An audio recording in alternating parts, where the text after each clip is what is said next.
tous et bienvenue sur la chaîne de Fouini. Les amis, Anthony Joshua suspendu. Alors, vous allez vous dire, tiens, je mettrai peut-être d'ailleurs une miniature, je suis foutu les gars. En l'occurrence à son passé. Ah, parce qu'Anthony Joshua, il n'était pas clean quand il était jeune. Hein. Bref, là il n'est pas suspendu pour des raisons illicites, de dopage ou autre. Il est suspendu de manière tout à fait naturelle par le British Board bidule chouette là, parce qu'il a reçu un KO. Il a reçu un gros KO. Il n'est pas tombé une fois, il n'est pas tombé deux fois, il n'est pas tombé trois fois, il est tombé quatre fois. Il y a un risque de commotion cérébrale, il y a un risque, en plus c'est pas relevé après le gong, hein, après le compte. C'était compliqué, hein, les gars. Donc, pour la sécurité du boxeur, pour sa sérénité, ils se doivent de mettre un temps de latence. Le boxeur n'a pas le droit de combattre. Je ne sais même pas s'il a le droit d'aller à la salle, en fait, pendant ce laps de temps. Là, ils l'ont fixé pour le moment, je crois, jusqu'au 14 octobre, un truc comme 3 semaines, 4 semaines. Je crois que derrière, il doit voir un médecin. Souvent, il reprolonge un petit peu, pour être sûr, en fait, pour se mettre aucun risque.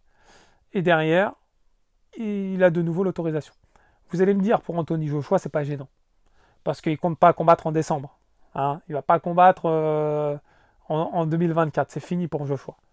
Ça, c'est clair. Et pour Dubois, ça paraît compliqué de combattre avant la fin de l'année 2024. Ce qui n'est pas impossible pour lui. Parce qu'en soi, Dubois, il n'y a rien qui l'interdit. Mais pour Joshua, ça y est, c'est fini. Suspendu jusqu'à ce qu'il soit de nouveau en bonne santé. Ça, c'est tout à fait normal. Et c'est pour la sécurité du boxeur. Maintenant, ce qui est intéressant, c'est un peu les autres communiqués des personnes qui sont en périphérie de la boxe par rapport à Anthony Joshua. Donc c'est ce que j'aimerais évoquer avec vous aussi à travers cette vidéo. Alors on le sait, Anthony Joshua, c'est quelqu'un qui a tourné autour du marketing, l'image de la boxe. Il a joué un grand rôle, et je ne dis pas au sens négatif du terme, ni positif, il a joué un grand rôle dans l'univers de la boxe anglaise entre 2012 et 2024. Faut pas se mentir. Avec une très belle carrière professionnelle en, allez, on va dire 2015, 16, 17, 18, 19, il nous a régalé. Maintenant, il a eu un côté, on va dire, il y a un côté d'Anthony Joshua qui a déplu à beaucoup, qui est ce côté stratégie, ce côté Eddie Hearns m'encadre, me chouchoute et me met dans une situation très précise pour éviter les risques. Ça a beaucoup déplu déjà aux haters de Joshua, mais même aux fanboys de Joshua qui voulaient le voir affronter des gros cadors. On se souvient pendant des grosses périodes où on rêvait d'avoir un Wilder Joshua, le Wilder qui était à ce moment-là invaincu et qui envoyait des bras arrière monstrueux qui mettaient KO ses adversaires, et le Joshua invaincu qui créait des combinaisons de ouf et qui faisait mal. Ça aurait dû se faire très vite. Ça, c'est pas fait. Ça, c'est pas fait. Ça, c'est pas fait. Ça, c'est pas fait. Tyson Fury, Anthony Joshua non plus. Et du coup, on est resté frustré. Les boxeurs qu'on voulait voir affronter Anthony Joshua, bah finalement, ça s'est pas fait. Alors, il y en a qui vont dire Joshua il est fuyant. D'autres qui vont dire non, non, du tout. Joshua, il a tenté. Et malheureusement, à plusieurs reprises, il y a eu des complications. Contre Miller, il a été dopé. Contre le Cubain, là, le gaucher, finalement, le Cubain s'est retiré et le combat n'a même pas été annoncé. Contre la revanche de machin, ça s'est pas fait. Klitschko, il voulait le reprendre une deuxième fois. Klitschko, il est parti à la retraite. Donc, en soi, je ne suis pas 100% persuadé que c'est de la faute de Joshua. Je ne suis pas 100% persuadé que c'est la faute des autres. Je pense que Joshua, s'il avait vraiment voulu, ça se serait produit. Mais bon, c'est le marketing, c'est la boxe, on ne l'a pas eu. Et là, récemment, il y a Bob Arum, un très grand promoteur, qui est vieux maintenant. Je crois qu'il a plus de 90 piges. Hein. Je ne serais pas surpris qu'il ait plus de 90 piges. Il a annoncé que on a toujours voulu Wilder Joshua. Ça s'est jamais fait. Mais est-ce que ça ne sera pas le moment opportun de le faire? Et là, ça rebondit sur la vidéo que j'ai fait il y a quelques semaines. Anthony Joshua, Deontay Wilder en 2025. Ça va se faire. Voilà le titre de ma vidéo. En soi, dans la vidéo, je dis des choses intéressantes, mais à ce moment-là des faits, Anthony Joshua n'avait pas perdu contre Daniel Dubois. Là, Bob Arum, il a raison. À ce moment-là des faits, quand j'ai fait la vidéo, Joshua, il était en mode « j'ai du pouvoir. J'ai du pouvoir, je vais être champion du monde, IBF, et j'ai plus d'intérêt de prendre Wilder. Wilder s'est fait éteindre récemment par Zhang. Avant, il avait perdu contre Parker. Donc Wilder, elle est finie. C'était un peu ça, le moment des faits. Aujourd'hui, les cartes sont redistribuées.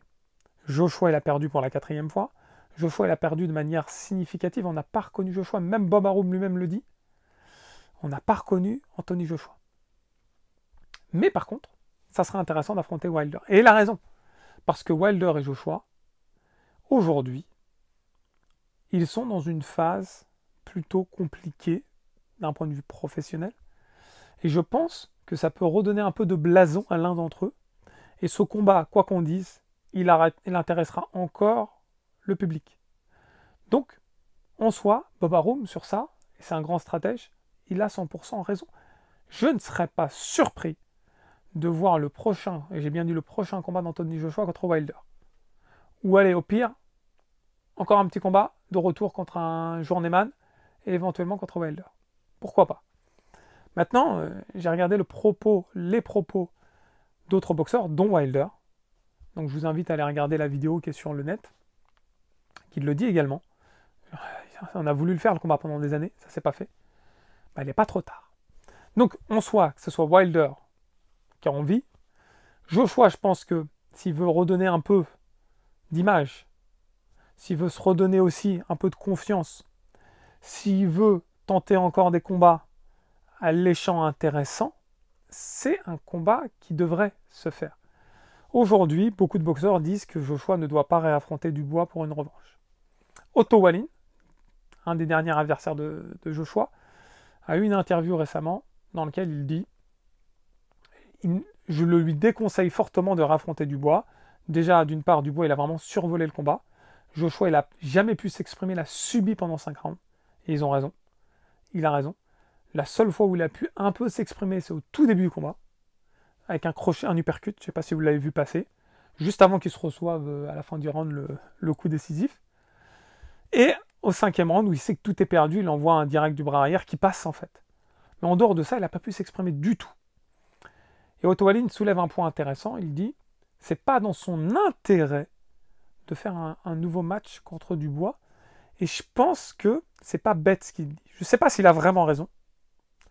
Ça serait intéressant d'y réfléchir. Par contre, ce qu'il dit, c'est pas bête. Parce que affronter Dubois et perdre de nouveau peut s'avérer extrêmement complexe pour lui et peut-être être synonyme de fin de carrière. Alors que contourner, se dire ça y est, le titre de champion du monde, je l'oublie. Sauf gros changement dans quelques années, mais son âge va pas à son avantage. Et je vais plutôt tenter des combats plaisants de fin de carrière. Il y en a beaucoup qui ont vécu ça. Manny Pacquiao, qui a fait des combats de fin de carrière juste plaisants, histoire de finir en beauté. Bien d'autres, hein. Larry Holmes. Donc, en soi, je pense que, pourquoi pas, essayer de nous mettre un beau spectacle en faisant un combat contre Deontay Wilder. Si Fury perd contre Usyk, faire un combat contre Fury en Angleterre, je pense qu'il va, stratégiquement parlant, financièrement parlant, pour lui, hein. Je parle pas de ce que je veux voir, je parle pas de en tant qu'entre guillemets fanboy d'Anthony Joshua, que je veux le revoir champion du monde, etc. Là, je parle d'un point de vue financier pour lui, d'un point de vue marketing, d'un point de vue stratégie pour la suite de sa carrière. Je pense qu'il ferait mieux de faire des combats comme ça, de belles affiches, qui peuvent intéresser beaucoup de monde. Il y aura moins de stress, il n'y a pas de ceinture en jeu, etc. Que ce soit Wilder, Fury ou lui-même, ils auront déjà perdu à de multiples reprises. Donc je pense que c'est vers ça qu'il doit s'orienter, qu'il va s'orienter. On va le savoir assez vite si une revanche est programmée contre Dubois. Comme je vous ai dit, j'y crois pas. Mais en fonction de la décision, on va avoir la bascule. Savoir vers quoi Joshua va prendre la décision de s'orienter. Vous imaginez Joshua encore champion du monde?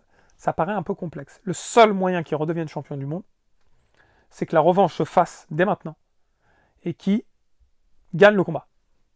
Voilà. Et là, ça y est, il est devenu champion du monde.